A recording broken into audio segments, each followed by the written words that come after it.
I'm Layla. So really quick Raid Shadow Legends video talking about the next fusion champ that we have coming, who is this guy that you see right here. His name is TITUS BLACKPLUME. Now it's important to note out that this is going to be a mixed fusion that's going to be starting next Thursday, July 3rd. If you are not familiar with what a mixed fusion is a combination of a traditional fusion along with collecting fragments.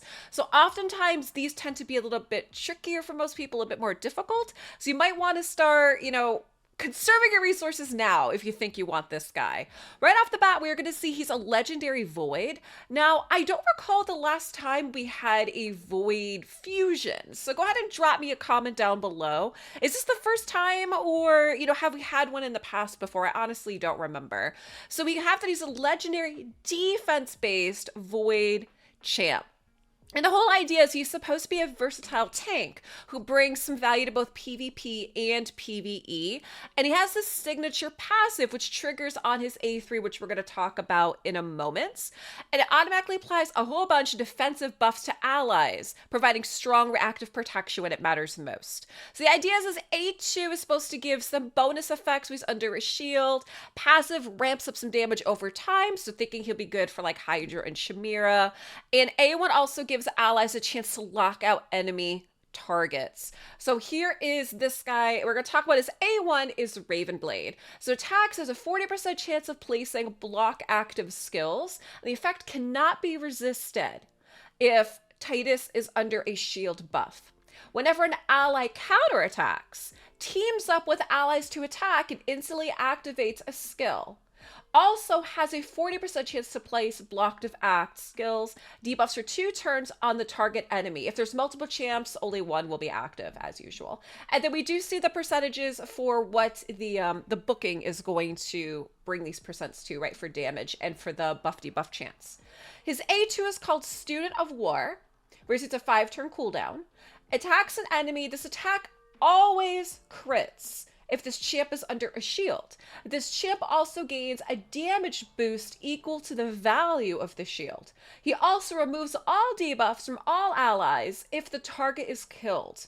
However, if the target survives, places a provoke on all enemies for a turn instead, and cannot be resisted if this champ is under a shield. So we're going to see with Titus, it's very, very important that he's shielded for you to really kind of get like the bonus effect of a lot of these, right? So again, we have what the books can knock down the cooldown and the damage percent to. A3 is called Androx Confident. Places a 50% ally protect buff, a 50% increased attack buff, and a 30% increased speed buff on a single ally for 2 turns. Also fills the turn meter by 40%. Instantly activates this skill at the end of an ally turn if that ally has no buffs and their HP is lower than 100%.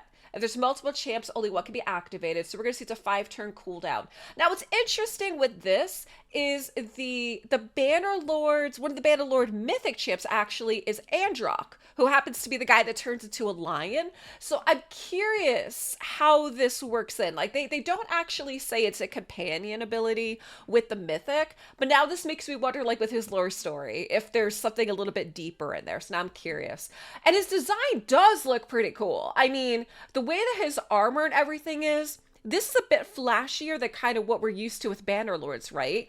Off the bat, he almost looks like he would have been like a Sylvan or even an elf champion, like a high elf, right? Just because of this whole design here. But that's, I'm curious, what's the connection here, which you'll probably see in the lore. All right, his passive is Call for Lord and Land. Each time an enemy hits an ally, that ally's next attack deals 10% more damage for each hit they take, stacking up to 100%. The damage increase resets after that ally deals damage. So I guess as we're looking at like a damage ramp up, right? And then his, let's see what we have here. His aura is increases void ally HP in all battles by 40%.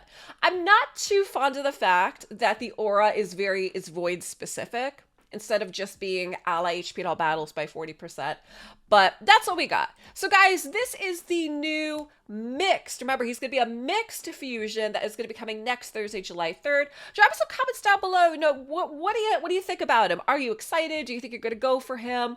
Do you like his kit? Do you not like his kit? What do you think about his design? I would love to know what you guys think about this. Be sure to subscribe to the channel, like the video, drop a comment down below. Let me know what you think, and thanks for watching.